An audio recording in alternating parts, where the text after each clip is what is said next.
నమస్తే, తెలుగు రాజ్యంకి స్వాగతం. నేను మీ సంధ్య. ఇరాన్ అమెరికా ఒప్పందానికి సంబంధించి 14 అంశాలతో కూడిన ఒప్పంద పత్రాన్ని సిద్ధం చేసుకున్నారు. ఇరువురు దానికి సంబంధించి అంగీకరించినట్టుగా తెలుస్తోంది. ఏం జరుగుతుంది తెలుసుకునే ప్రయత్నం చేద్దాం. సామాజిక ఉద్యమకారులు చిలసాని శ్రీనివాస్ గారు మనతో ఉన్నారు. ఆయన మాటలు. శ్రీనివాస్ గారు నమస్తే. నమస్కారం. ఎటకేలకు తెర పడినట్టయినా మరి ఇంకేమైనా సస్పెన్స్ థ్రిల్లర్స్ మళ్ళీ దీనికి సంబంధించి మిగతా రాష్ట్రాలు ఇబ్బంది పడ్డాలు అలాంటివన్నీ ఉంటాయంటారా? దురంధర్ ఒకటి సినిమా ఒకటే అయిపోయిందండి, 2 వస్తుందో రాదో తెలియదు. 1 వరకు మాత్రం ప్రస్తుతం అయ్యిందని చెప్పాలి. ఎందుకంటే సంతకాలు కూడా అయిపోయింది. దాంట్లో ఎలక్ట్రానిక్గా వాషింగ్టన్ నుంచి ఆయన సంతకం వెళ్ళిపోయింది. అయినా నిన్న ఆల్రెడీ మాక్రోన్ గారితో కలిపి ఉన్నారు కాబట్టి నిన్న పెన్తో కూడా సంతకం పెట్టారు ట్రంప్ గారు. ఇరాన్ అధ్యక్షులు కూడా సంతకం పెట్టారు. 3వ సంతకం పెట్టింది షహబాజ్ షరీఫ్ గారిని, పాకిస్తాన్ ప్రైమ్ మినిస్టర్. ఆయన కూడా 3 సంతకాలు అయిపోయినాయి మధ్యవర్తిగా. అందువలన సరే కండిషన్స్ ఏమన్నా, ఏదైతే దీంట్లో మాత్రం ఇరాన్ విజయం సాధించిందంటే మనం ఏం చెప్పాలంటే, కోర్టులో ఓడిపోయినాడు కోర్టులో ఏడుస్తాడంట. 20 ఏళ్ళు పోరాటం చేస్తాడు కదా, ఇద్దరు ఆస్తులు అమ్మేసుకుంటారు. గెలిచినాడు ఇంటికెళ్ళి ఏడుస్తాడంట. ఎందుకంటే మొత్తం పోయి మిగలేదు కదా. ఈయన వచ్చే ఆస్తి సరిపడే నా అప్పు ఖర్చు అయిపోయింది, ఏముంటుంది మధ్యలో అయిపోయిందండి. అలాగా ఇరాన్ విజయం సాధించినట్టు కనపడినా సరే దానికి ఉన్న పునర్నిర్మాణం కోసం వీళ్ళు ఏం చేసినా ఒకటి ఇబ్బందికరమైన పరిస్థితి ఏంటంటే, ఆ సామ్రాజ్యవాద దురహంకార అమెరికా తన పెద్ద పోలీస్ అనుకుంటుంది. ఆ శక్తి దాంతోపాటు నవ్వుతున్నారు నిన్న ఎవరో, దాంతోపాటు పక్కన్న ఇజ్రాయెల్ కూడా ఈ విధంగా చేయటం దుర్మార్గం. కానీ ఇంకో నాణానికి ఇంకో వైపు కూడా మనం ఆలోచించాలి.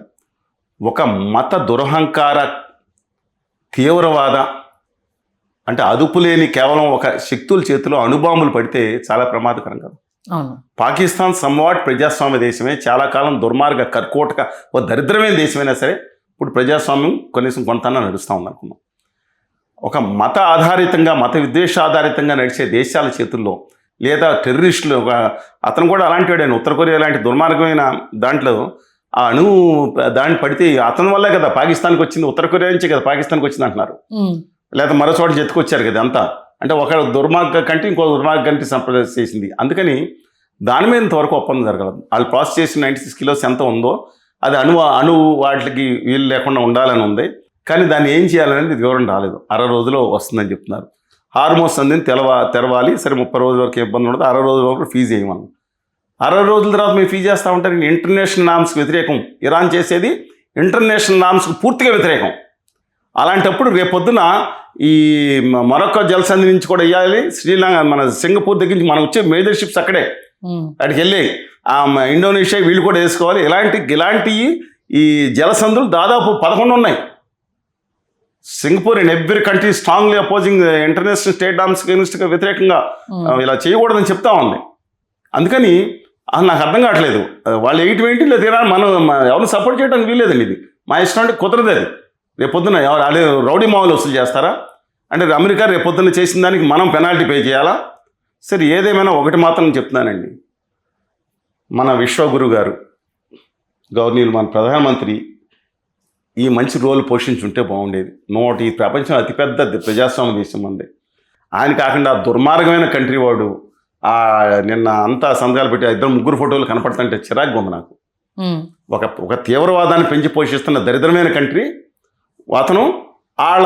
మళ్ళీ థ్యాంక్స్ చెప్పటం, ఆర్మీ చీఫ్ కూడా మునీర్ ఎవరండి ఆయనకు కూడా థ్యాంక్స్ చెప్పటం ఎక్కడికి వెళ్ళిపోతుంది. అంతలోకి ఆయన నిన్న మీటింగ్లో కూర్చుంటే ఆ ట్రంప్ గారు తిడతాడో పొగుడతాడో తెలియదు.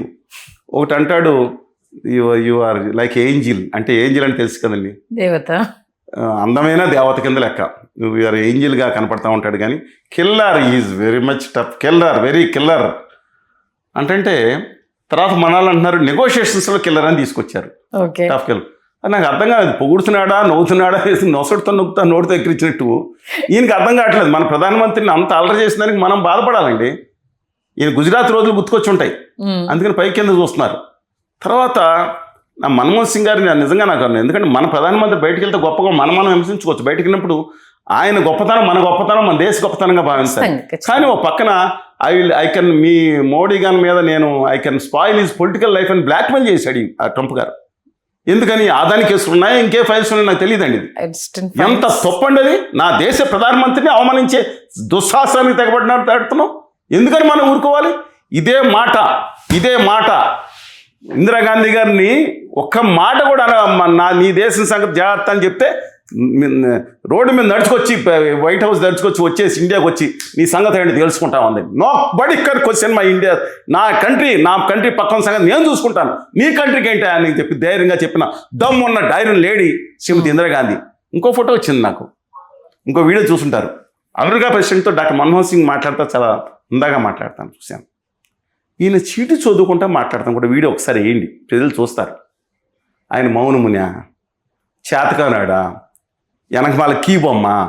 డాక్టర్ మన్మోహన్ సింగ్ ఈయన అద్భుతమైన ఆల్ పొలిటికల్ సైన్స్ చదివారు కదా. ఈయన ప్రపంచంలో ఎవరితో క్లాస్మేట్ లేకుండా చదివిన వ్యక్తి ఈయనే.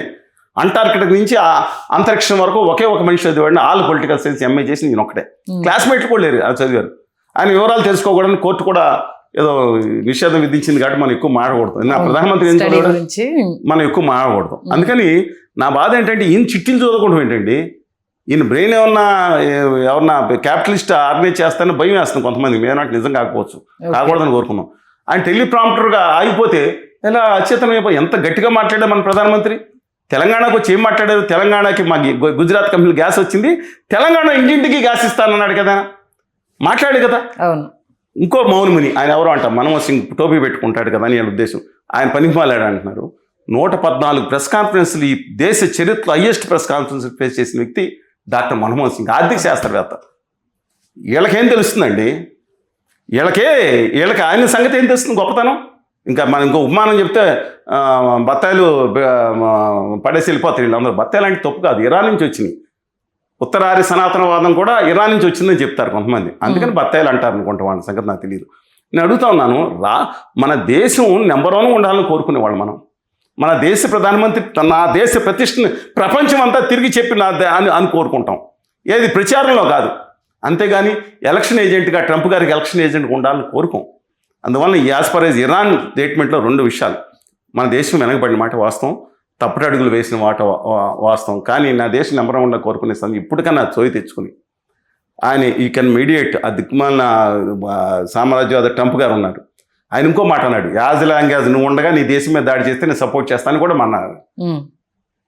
కానీ మొన్న ఏం జరిగింది, మన ఇండియాకి పాకిస్తాన్ మీద దుర్మార్గం, నీచ నికృష్ట పాకిస్తాన్ పహల్గాంలో ఇంత దుర్మార్గం చేస్తే మనం దాడి చేస్తుంటే మనకు తెలియదు ఆపేశానని చెప్పింది. మనకు ఆపినట్టు అమెరికా చెప్పింది, ఇందులో మీ పాత్ర లేదు, నేనే ఆపేశాను కూడా స్టేట్మెంట్ ఇచ్చాడు. అలా నాకు అర్థం అవ్వట్లేదండి ఇదేంటో. ప్రజలకు కూడా అర్థమవుతుంది, ఎందుకు అర్థం అవుతుంది కానీ అలా. కానీ ఈ బత్తాయిల ఫ్యాక్టరీ వాళ్ళు మ్యాచ్ చేస్తుంది, వాట్సాప్ యూనివర్సిటీ, గల్గోట యూనివర్సిటీ. అందుకని మై అంబుల్ రిక్వెస్ట్ ఏంటంటే, ఇరాన్ మనకి మహమ్మద్ రేజా పహ్లవి వెళ్ళిపోయిన తర్వాత ఎవరున్నా సరే ఇరాన్ మనకి చాలా స్నేహపాత్రమైన దేశం. మనం అప్పుడు వాళ్ళు వ్యతిరేకం చేసి ఉండొచ్చు, కానీ ముందు ఆ తర్వాత మన స్నేహపాత్రం దేశంతో మన ఇరాన్ ఇరాక్ యుద్ధాలు 2 దేశాల మధ్య యుద్ధం జరిగినప్పుడు కూడా రెండింటితో కూడా మన దేశం అద్భుతమైన విదేశాంగ విధానాన్ని రూపొందించి ఇద్దరితో బాగుంది. చాలా కష్టం అది. ఒకవైపు షియా కంట్రీ, ఒక సున్నీ కంట్రీస్ అని అనుకున్నా సరే అది ఉంది. అలా కాకుండా మనం ఇవాళ బంగ్లాదేశ్తో వ్యతిరేకం అయిపోయింది, ఆ దిక్కుమాలిన పాకిస్తాన్ అలాగే వ్యతిరేకం, నేపాల్తో ఇబ్బంది అవుతుంది, అలాగే బర్మాతో సత్సంబంధాలు, దిక్కుమాలి ఎంత ఉంటుందండి, మాల్దీవులతో సంబంధాలు, శ్రీలంకతో. ఏంటి నాకు అర్థం కావట్లేదు ఇది. ఏం విదేశాంగ విధానం మార్చుకుని మనం అంతిమంగా చెప్తున్నాను, ఆ చెత్త చైనా ఉంది. దయచేసి మీరైనా అందరికీ తెలియజేయండి. మొన్న మోడీ గారు ఏదో చలవతో మరి యూనివర్సిటీలో భూత వైద్యం పెట్టారంట. ఆ భూత వైద్యంలో పెట్టుకుని ఆ చైనాని కాశ్మీరో చేస్తే అవ్వదు, పని కాదండి అని చెప్తాడు కదా పృథ్వీరాజు. ఆ పని కాదండి, మనం చేయాల్సింది ఏంటంటే అద్భుతమైన టెక్నాలజీతో ఆ దేశాన్ని దెబ్బ కొట్టాలి. టెక్నాలజీతో మనం 10 లక్షల కోట్ల రూపాయలు మనం విదేశీ మార్క వాళ్ళ దగ్గర తెచ్చుకోవాలి. ఇప్పుడు మనం ఇస్తున్నాం వాళ్ళకి, వెళ్దాం. ప్రపంచంలో ఇండియా నెంబర్ 1 ఉండాలని, వెలుగొందాలని అద్భుతమైన నాయకత్వంలో, మన ముందు చదువుకునే నాయకత్వంతో, మంచి నాలెడ్జ్ ఉన్న నాయకత్వంతో, ఆత్మగౌరవాన్ని నిలిపించే నాయకత్వంతో ఉండాలని కోరుకుందాం. నమస్కారం. మంచి విశ్లేషణ అందించారు sir, thank you. Hello, Telugu రాజ్యం ఛానల్ చూస్తున్నారా? సామాజిక, రాజకీయ, జీవన చిత్రణే తెలుగు రాజ్యం. అతిశయోక్తులు, అసత్యాలు ఉండవు. రాజకీయ కోణం కాదు, ప్రజా కోణమే కొలబద్ద. తెలుగు రాజ్యం వీక్షణ మీ ఉత్తమ అభిరుచికి నిదర్శనం.